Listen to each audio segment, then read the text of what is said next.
नव्हता. असंख्य संस्थानिक जवळ आपण ज्यावेळेस स्वतंत्र झालो त्यावेळेस 600 संस्थानिक असतात संपूर्ण हिंदुस्थानमध्ये.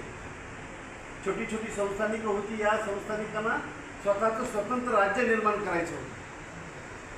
मग अशा विखुरलेल्या मानसिकतेमध्ये असणाऱ्या समाजाला एकसंघ करायचं असेल, सर्व नागरिक समान आहेत अशी विचारधारा रुजवायची असेल तर त्या राष्ट्राला स्वतःची एक राज्यघटना लागते, कायदेसंहिता लागते. ते तयार करण्याचं काम आमच्या देशात सुरू झालं 1948ला. संविधान निर्माण करण्यासाठी ज्या समित्यांची आवश्यकता असते त्या 2 समित्या आमच्याकडे निर्माण केल्या गेल्या आणि त्यानंतर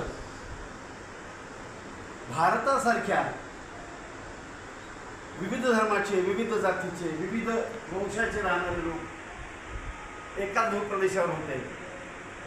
यांना जर एकसंघ करायचं असेल तर भारताला अशी कोणती राज्यघटना किंवा असे कोणते कायदे निर्माण केले गेले पाहिजेत जेणेकरून हा हिंदुस्थान, ज्याचं रूपांतर नंतर भारतात झालं विभाजनानंतर, ते एकत्र कसे राहतील यासाठी डॉक्टर बाबासाहेब आंबेडकरांनी सुरुवातीला जगातल्या 4 राज्यघटनांचा अभ्यास केला.